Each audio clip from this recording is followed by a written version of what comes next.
I'm Vass and I host this Globe and Mail podcast, Lately.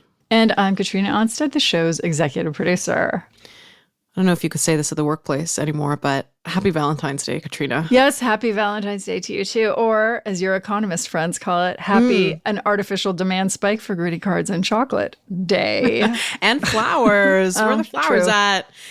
You're so cynical. It's interesting to observe the eye rolls that Valentine's Day does invite, right? It's so kind of cheesy and contrived now. And I feel like maybe it used to be sexier and more romantic. And maybe now there's more rebellion around its various kind of consumptive cliches, except for cinnamon hearts, which are the best candy of all time. God. Hard no.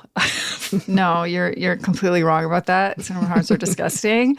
But for our listeners who share this anti-Valentine's Day vibe, just wait. In 9 months, there's an alternative holiday just for you.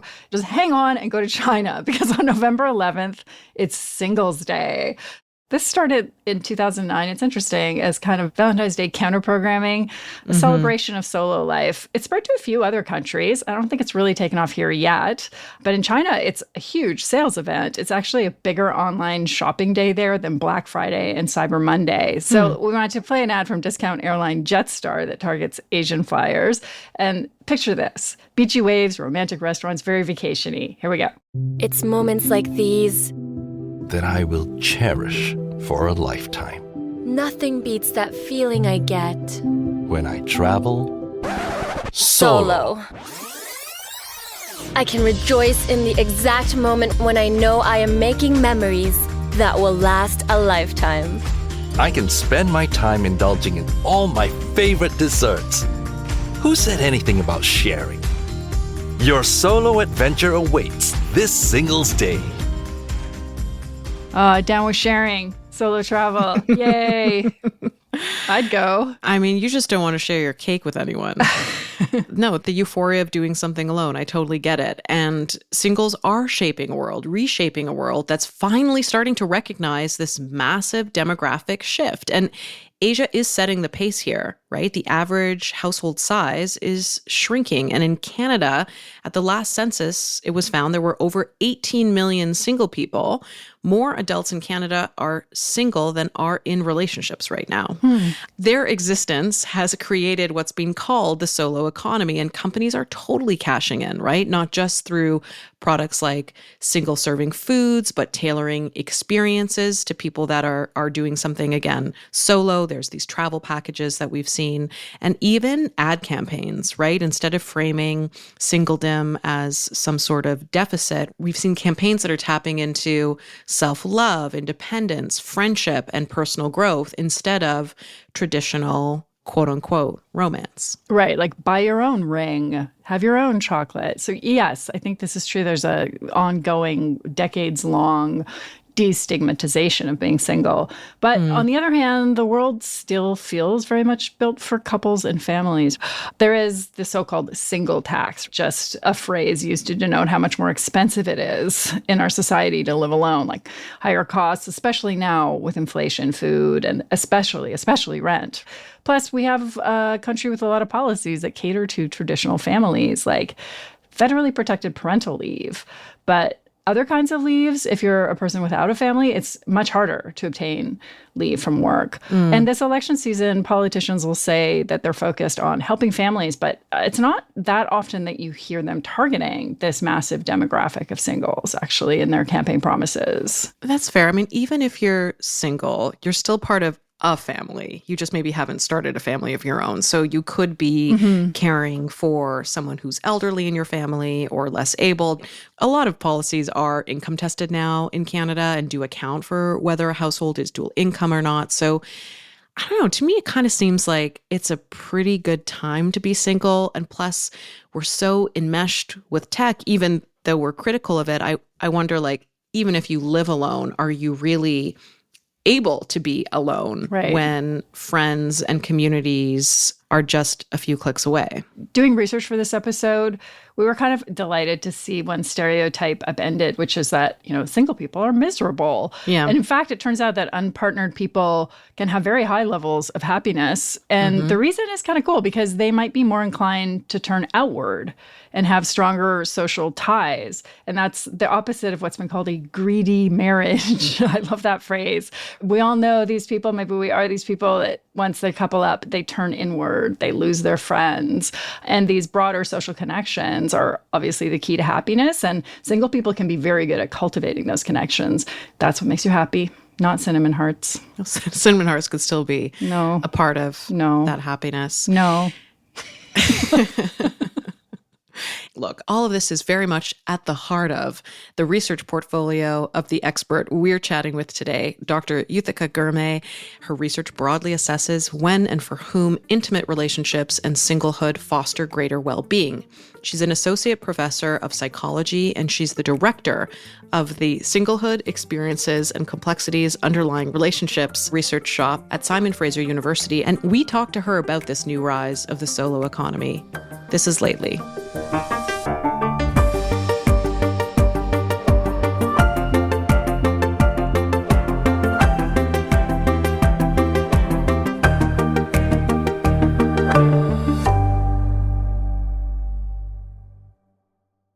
Hi, Yuthika. Welcome to Lately. Hi, Vass. Thank you so much for having me. So I've creeped you a little bit online in my research, totally research purposes only, and it seems like you're not single anymore, but I was wondering if you ever felt like you were treated differently when you were single. I always try and kind of make this point that we are all born single. At least romantically so, right? And so regardless of what your current status is, I think everyone has sort of been in situations in which they are single and may have experienced what we like to call as singleism or discrimination. For me, when I experienced singleism or sort of negative treatment around singlehood, it often had to do with social situations in which my single status was really salient. And I will give you one example. Yes. And I was traveling by myself, and I was in Dubai, and I decided to go on like a safari hot air balloon ride. And it was this really cool experience. But I remember getting into this hot air balloon and kind of looking around me and realizing I am the only solo traveler in this hot air balloon ride. Everyone else was there with their romantic partner. A lot of couples on their honeymoon, a lot of couples traveling together, a lot of older couples, sort of empty nesters. And it was interesting because I don't think anyone ever treated me any differently in that situation, but it just made it really salient that I was the only single person in the room or in the hot air balloon. Well, listen, you may have been single, but you were bouncing around in a hot air balloon and seeking out adventure and feeling brave. I love that. I love it because it just doesn't match up with these historical kind of stereotypes of the average single person, right? And I think for women, for you and I, it's probably the spinster trope, right? Whereas for guys, it's typically the more suave bachelor. Do you think that kind of imagery has been enduring, or has it changed over time? Yeah, and our grandmothers would never have been able to imagine a life in which they can own their own credit card or be able to buy a house without having a husband. So I think historically things have shifted that allow some people, particularly those who may come from marginalized identities, to be able to obtain a lifestyle without requiring a romantic partner. And I think the idea of sort of this like gendered element to singlehood is something that's been really of interest to us in our lab and the research that we conduct. So in one particular study, what we did is we asked people, like, what are some of the characteristics that you think of when you think of a single woman versus a single man?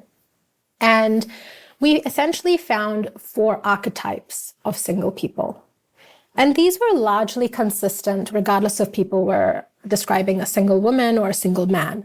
So for example, we had the professional archetype. So these were our hardworking, independent, career-driven singles. We had our carefree archetype. These were our carefree, open-minded, really free-spirited single individuals. The fun one. Yeah, exactly. The fun one. The one who's taking hot air balloon rides. Yes. And then we had a heartless archetype. These were people that were anti-committal. They didn't, want to commit to a relationship. They might be sort of seen as promiscuous and emotionally unavailable and cold. And then we had our loner archetype. These were single individuals who were seen as being lonely, antisocial, a bit awkward. And yes, there were some sort of gendered nuances. So, for example, promiscuous came up a lot as a negative stereotype. Right. And there were some words, pardon my language, that came up for single women around being a slut or a skank. But for single men, the words might have been player or stud. So there were some areas where we kind of saw some of that nuance. Similar with the loner archetype. For women, we sort of saw antisocial, frigid, bitter. But for single men, we saw like slobby, immature. So there were some, more minor gendered nuances there. But on the whole, we didn't find a whole lot of differences. So as a researcher, how do you define singlehood? And do you have a sense of, in Canada, how many people are single right now? Asking for a friend, by the way. Of course. I think most broadly, people define singlehood as simply not being involved in a romantic relationship at the current time. So this can include people who are never married and not, currently romantically dating anybody. But it can also include people who have re-entered singlehood later in life after being involved in a relationship. And of course, singlehood can also include people who opt out of romantic relationships altogether. So there's a really wide spectrum of what is considered singlehood and single status. But what we do know is that the numbers are fairly large. So among younger individuals, let's say between 20 and 35, singlehood can be upwards of 60% of the adult population. But even among people later in life, we still see rates of singlehood in sort of 20 to 30% at times. It's interesting because I don't think that singlehood is just about young adults being single, but it's a life phase that a lot of people are experiencing across the lifespan. What do you think's catalyzing that shift across ages? There's a lot of different things I think that have changed societally. I think one thing is that among younger adults, people are delaying romantic committed relationships to pursue their personal aspirations, their career, hobbies, travel, all sorts of sort of more independent, autonomous associated activities. But also with things like the deinstitutionalization of marriage, with the destigmatization of divorce, you have a lot of people later in life also choosing to exit romantic relationships that they're not fully happy with. And the relatively smaller part of the population who just choose to opt out of romantic relationships altogether, we're seeing a rise in that because now more than ever, you don't necessarily have to be in a romantic relationship in order to, obtain financial independence, own a home, live comfortably. Okay, so you mentioned people getting married later and the reasons for that shift over a generation or two. The fact that rates of coupling are declining has been described as the relationship recession. And I was wondering what you thought about the role of technology in this shift, right? How tech has altered the single experience overall. I'm also thinking about dating apps. Like, you could make an argument that apps have made dating almost too transactional, and it's just so easy to sort of say, thank you, no, swipe, swipe, swipe. Maybe people just aren't willing to tolerate differences or imperfections or just kind of explore different partners. Does anything like that come up for you in your research? Yeah, I definitely think you're describing what the research suggests. And listen, I think that online dating apps have been tremendously helpful for a lot of people in that they helped widen the net, the fishing net for people who are looking for a romantic partner. At the same time, what it has done is, as you said, given people so much choice that we don't know what to do with that kind of information. And it's not really how our brains were evolved to evaluate people. So we grew up, dealing with individuals face to face in smaller, tight-knit communities. And historically, people would couple with individuals who lived in a very small radius from where they live. And now with globalization and online apps, we're finding that it's just broadened the pool to such an extent, this illusion that the grass is always going to be greener on the other side. And if this one person has a flaw, people might be more willing to kind of search for something better. So I think all of these kinds of components just make dating a little bit more difficult. And so I don't think that the rising rates of singlehood are purely because people are saying, I want to forego romantic relationships altogether. Most of the times what it is people are saying, I want to prioritize singlehood right now. And eventually I do want to be in a romantic relationship. And when people kind of get to that point, they're finding it difficult to actually date. I also wonder about the flip side of that, in that if getting your sexual needs met is one of the elements that make people in relationships happier overall, then maybe apps and toys can and do help meet that need and increase the happiness of single people who are making that choice or priority, as you said.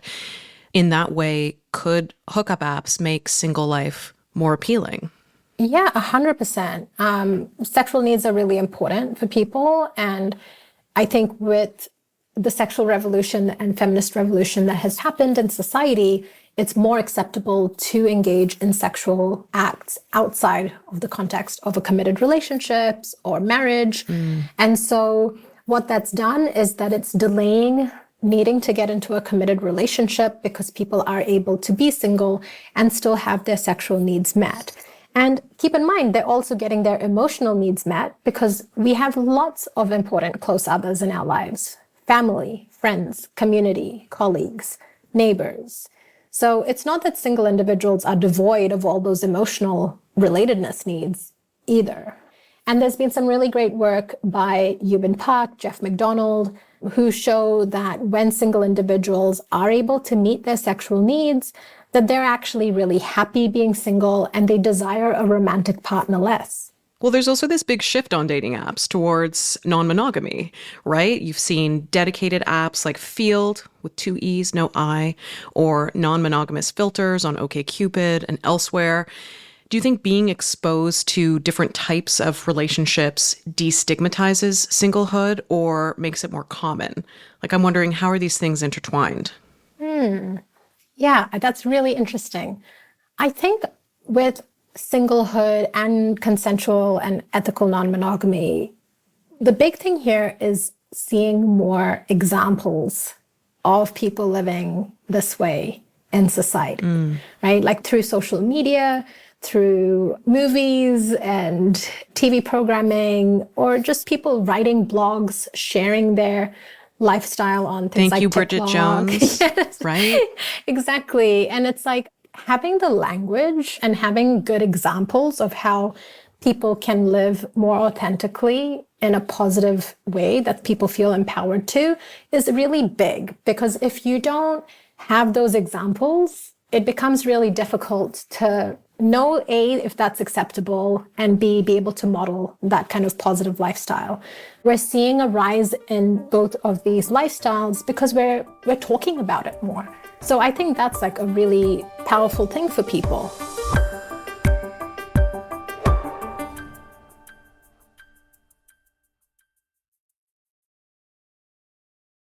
Let's talk a little bit more about how single people are doing. You mentioned happiness, so I want to chat about that first, and I also want to touch on economics, but I suspect those things are also intertwined. What do we know about single people and their welfare? So don't shoot the messenger, but on average, what we find in the literature is that single people tend to report lower life satisfaction, happiness, psychological well-being, as well as physical health compared to people who are coupled. Now, unfortunately, I think a lot of the historical research looked at that finding and said, oh yeah, makes sense, and basically didn't think to ask why those effects were occurring. what we do in our research is to really try and understand why. What are the actual risk factors that might be associated with some single people experiencing costly outcomes? And also, what might be the factors that predict when some single people are actually really happy with being single and are thriving in singlehood? So I'll give you an example of one study that we had done. Sure, I'd love that. Yeah, it's a little bit of scientific detail, but essentially we looked at a nationally represented sample of single and coupled adults, as well as a large sample of single and coupled adults. And what we found is that, yes, on average, single individuals did report lower life satisfaction compared to coupled people. But this effect was at least partially explained by the fact that single people tended to report being less supported by friends and family compared to coupled people, and that they experienced more discrimination and negative treatment due to their single status compared to coupled people. This was really interesting research to us because it suggests that some single people might indeed have lower life satisfaction, but that might not necessarily have to do with the fact that they are themselves lonely, miserable, insecure, or whatever, but instead that it's because of the way they're being treated by their social network. So being single doesn't necessarily mean that you're unhappy. We also saw some research recently from the University of Toronto suggesting that women are happier when they're single, but men aren't when they're single. Of course, that's a very kind of hetero context. Do you think the same thing's happening there in terms of that happiness differential? I do. So essentially, some people, if you are very well connected to your social network and community, then of course, singlehood is going to be associated with like positive outcomes. Whereas for other people who really struggle in terms of having a supportive, family network, friendship network, they find singlehood is going to actually be a risk factor for things like loneliness and life satisfaction. And so the effects about gender are interesting because single women do tend to be better well-connected socially compared to single men. And I think that that is one of the potential mechanisms that explain those results for why it is that single women tend to do better than single men, is that they actually have support from friends and family. And sure, they might be experiencing some discrimination as well, but they have the support network that's required to buffer some of those negative effects. What about financially? Single people, do they tend to be less well off? I think the answer does tend to be yes. Single individuals have lower levels of income compared to coupled people, are less likely to get into the housing market compared to coupled people. It's not that single people aren't capable of all of those things. Instead, there might be institutional practices that make those steps easier for coupled people compared to single individuals. Right. And I have friends who, when they were trying to, get a mortgage approval to buy a house, they had a lot of trouble because banks just wouldn't approve a mortgage as a single individual. So annoying. Yeah, it is. And that's just straight out discrimination. These were individuals that had good paying jobs. They had saved and built up the deposit for a house that they wanted to buy. But because they were single, the bank basically saw them as like a risky investment. And we see stories like this in terms of lots of different contexts, like even rental housing. As a single person, if you want to rent, you're less likely to get offered that rental compared to if a couple wanted to rent. Oh, wow. I didn't know that. Yeah. And so there've been experimental studies that show that that is a bias that people have. And so these kinds of biases, they occur at an institutional level. And they can really undermine the extent to which single people can obtain financial resources or investments and things like that. I want to zoom out and talk more about what's being called the solo economy. It's a term that arose to describe a class of people in Asia, actually, where there's a big population boom in single-person households in Asia-Pacific countries. And the market response has given rise to these solo experiences. So not just the hot air balloon, but, in Japan, you and I could go book a karaoke room for one and solo barbecue restaurants with mini grills are popping up across big cities. I wondered if you've seen similar trends where the market may be meeting the needs and the wants, actually, of singles in Canada. The closest thing that I came to hearing about anything like this was actually in Toronto, where there was a solo dining experience at, I think it was a ramen restaurant, like a Japanese ramen restaurant, where, as you mentioned, people can go and dine solo. And the entire restaurant is specifically for that experience. So if you want to go with your friends, you can go, but you all have to sit in like your own individual booth and sort of reconvene later. I love alone but together activities sometimes, you know? Yeah, I mean, I think they're really important. And what I do like about them is that they're great, like for anyone, even if you're coupled or married, I think it's still like important to have that me time. So I think it's great to have these kinds of things, but I haven't seen as much of an uptick in that in North American society.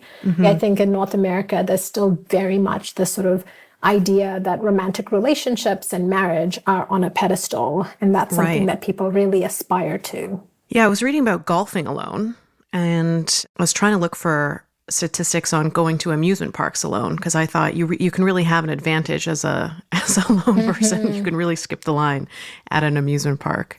Same if you go skiing or snowboarding, because they often have the singles lines and you can kind of get through the crowds. Nice. I wanted to talk about this growth in influencers and that positioning on social media where there can be an almost endless stream of relationship advice out there too, right? Kind of at everyone's fingertips. So making dating decisions can also be very participatory. And I wondered if you had any thoughts about how this could affect our romantic expectations. Yeah. So we did a study where we asked people, for example, the extent to which they think that people have to be in a relationship to be truly happy and fulfilled in life. We call this relationship pedestal beliefs.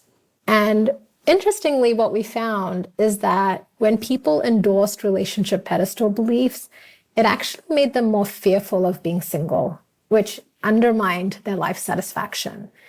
And we found the same thing even for people who were already in a relationship. So even if you were already in a relationship and you thought that relationships were really important for happiness and fulfillment, it made people fearful of losing their partner and being single, which undermined their relationship satisfaction. And so I think this is a really interesting thing here, because too much emphasis on a romantic relationship can also be bad.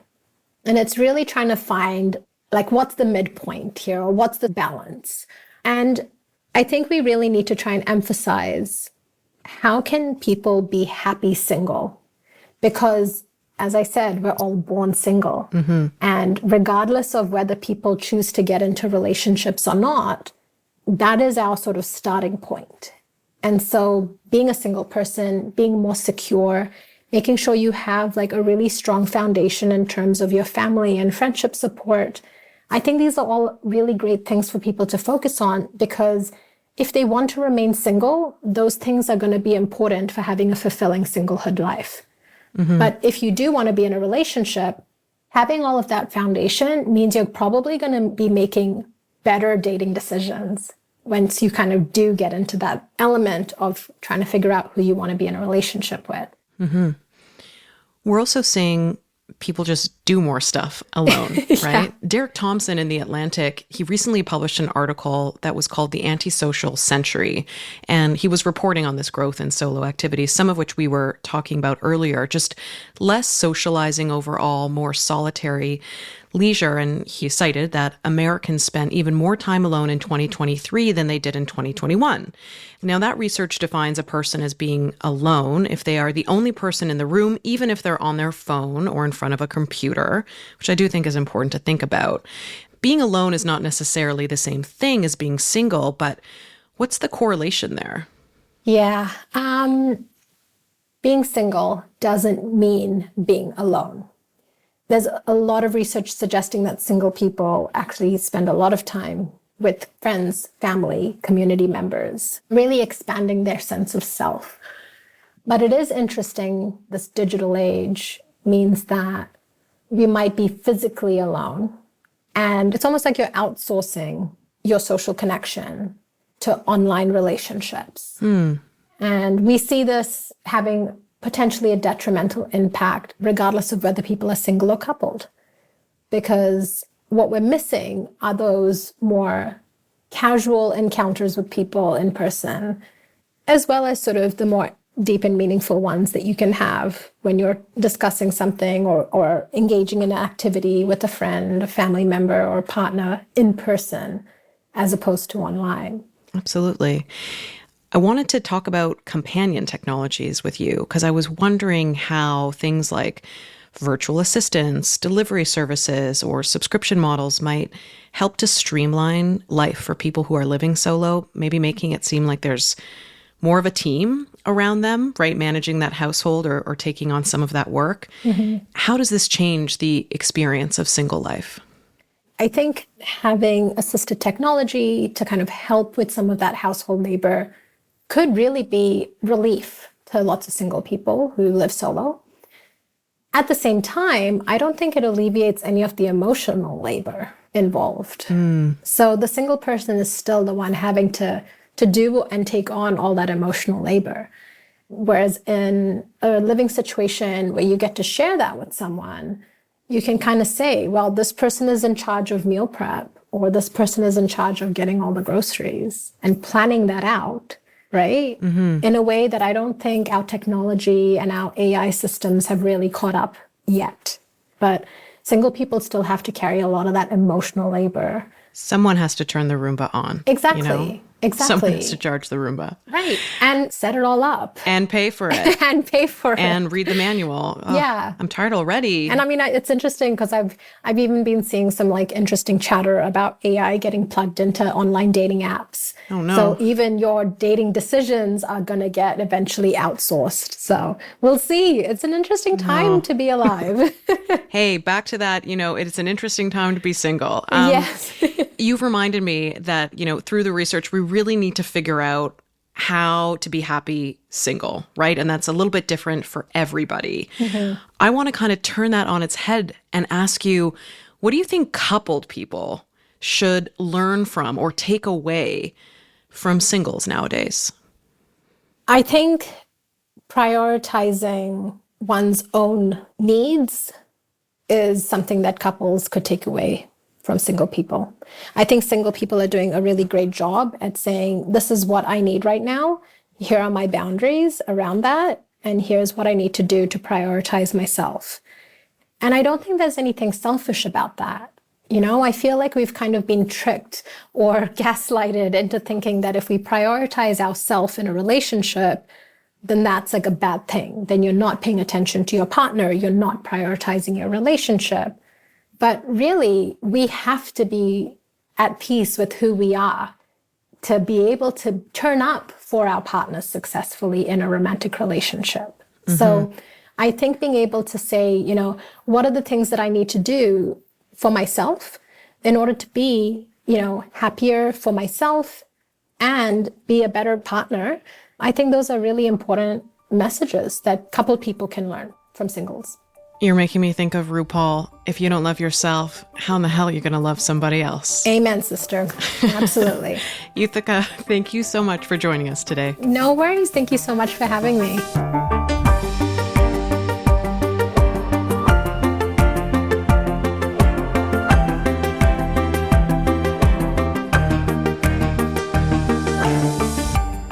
You've been listening to Lately, a Globe and Mail podcast. Our executive producer is Katrina Onstad. The show is produced by Jay Coburn, and our sound designer is Cameron McIver.